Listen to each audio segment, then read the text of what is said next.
Hello everyone, today we're going to be talking about teamfight tactics on League of Legends and how to rank up relatively quickly. As you can see here, I'm Platinum 4, currently with 74 LP, and I'm slowly working my way up towards Diamond. And I'm going to give you the 3 tips that I used in order to rank up relatively quickly. So tip number 1 is obviously tenacity. You're going to need to play a lot of games in order to get to the higher ranks, because some games you're going to win, some games you're going to lose, some games you're going to be in the top 4.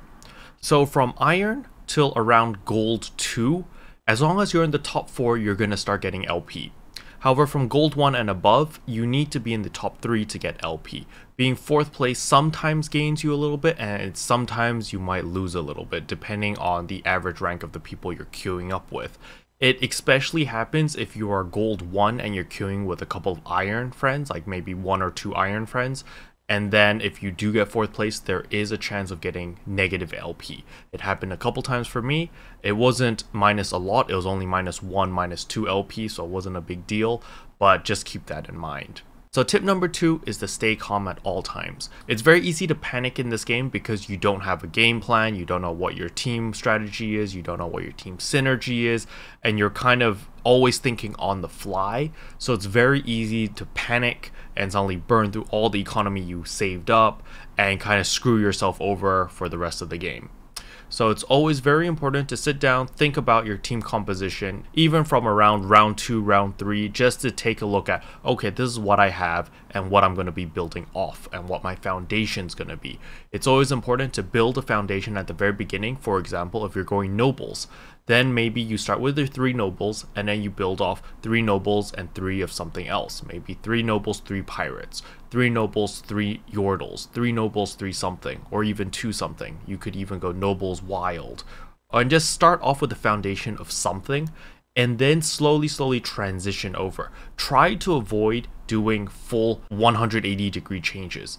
Like, it's happened to me a few times and I have had minor successes, but it's just really risky because you don't have a lot of time to do a full 180-degree team change. So an example would be I have Noble, Glacial, Rangers. So my Rangers are Ashe and Vayne. My Glacial is going to be Braum and Ashe. And then I have Noble buff, so I've got 3 Nobles. So let's say that I have Vayne, Garen, and Fiora. So there's my team. So how would I upgrade this? My next step would be try to replace the Fiora or the Garen with maybe a Leona. That way I get Guardian buff on top of it. And that's how you slowly adapt your team. But if you're going a full 180 and say that, oh, maybe it's not working because the enemy team is just destroying you, and you scrap it and go full Yordle all of a sudden, you don't have a lot of time to do that, and it's going to cost a lot of economy, and the chances of you dying is going to be much higher than just building off your foundation, because you're basically scrapping your entire foundation that you've been building from the beginning and basically doing a full 180 turn and starting fresh again. It might work if you're still doing it early, but if you're doing it near the mid or late game, it is a little bit risky. However, it is a viable tactic, especially if the enemy knows what you're going for. Let's say the enemy knows you're going 6 nobles and they're building a full AP comp because they know that, oh, Elementalist and Sorcerer is going to burn through your noble buff and kill you. Then it might be a good idea to have that ace up your sleeve and think that, okay, so I'm going to trick the enemy by building full nobles, and then I'm going to do a full 180 switch into something else to counter their magic users.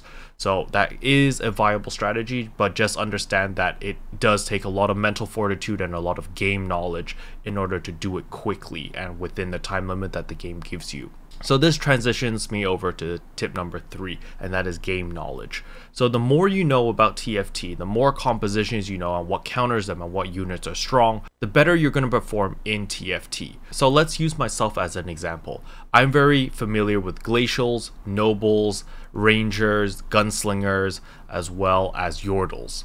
These 5 comps are usually my go-to comps. However, that leaves out a lot of other comps that I'm not familiar with. So Wild, I'm not very familiar with.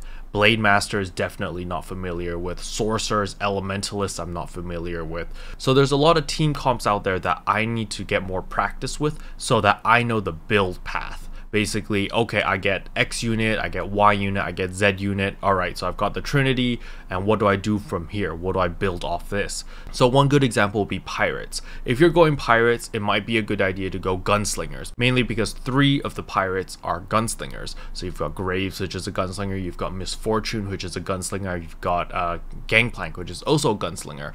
So with 3 of these gunslingers, you just need 1 more to get the 4 gunslinger buff. So you can either go Yordles or you can go Nobles. So maybe you want to start off with pirates and branch off to Nobles, or you want to go pirates, branch off to Yordles, and then you just kind of mix and match and combine all these different team compositions before you transition into something stronger. Using the example that I just said, let's say you start with 3 pirates and then soon after you put up another 3 Yordles. So you have the 4 gunslinger buff with the 3 pirate buff with the 3 Yordle buff, and then you find out that the enemy team is full assassins. Everyone's playing an assassin team comp and they're all physical damage. Then what do? Then maybe it would be a good idea to transition off your 3 Yordles into 6 Yordles so that you have the 60% evasion aura, and maybe start picking up Negatron cloaks to put on your main tank so that they survive long enough. Then you start focusing on your hyper carry. So depending on what the game gives you, you're going to notice that, oh, maybe I'm getting a lot of cannons. If I'm getting a lot of cannons, what should I be focusing to make the cannon very strong? Maybe the Morellonomicon, so that when he does his ultimate, he burns through the enemy. Okay, maybe I'm getting a lot of Tristanas. What should I do with Tristana? Maybe I should be focusing a lot on attack speed and physical damage.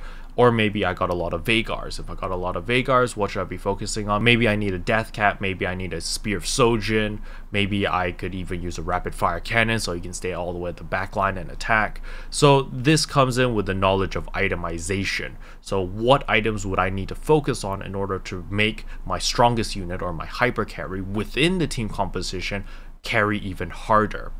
And so this is where all the game knowledge comes in. So this game is quite complex and it does take a lot of practice. A very good idea is to always just do your own research and, just watch other people's streams and watch how other people play. Disguised Toast, Hafu, Skara, they're all very great players at this game. So it's always a good idea to just watch them and see what the heck they're doing.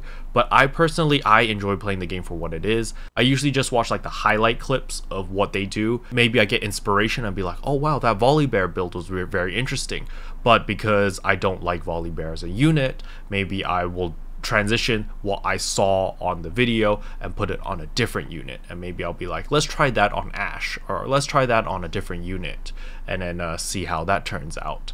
And that's how I've been playing the game basically. But yeah, hopefully by utilizing these 3 tips, you'll be able to climb the ladder faster. I was able to get to Platinum 4, and I'm pretty sure I'll be able to get to Diamond relatively easily. I just need more time to play the game. But yeah, that's all I wanted to talk about in today's video. Hopefully it was useful. If it was helpful, I would appreciate a subscribe, as it really does help out the channel. And as always, thanks for watching. See you guys next time. Bye. What can I say except you're welcome? For the heals, the boosts, the rest.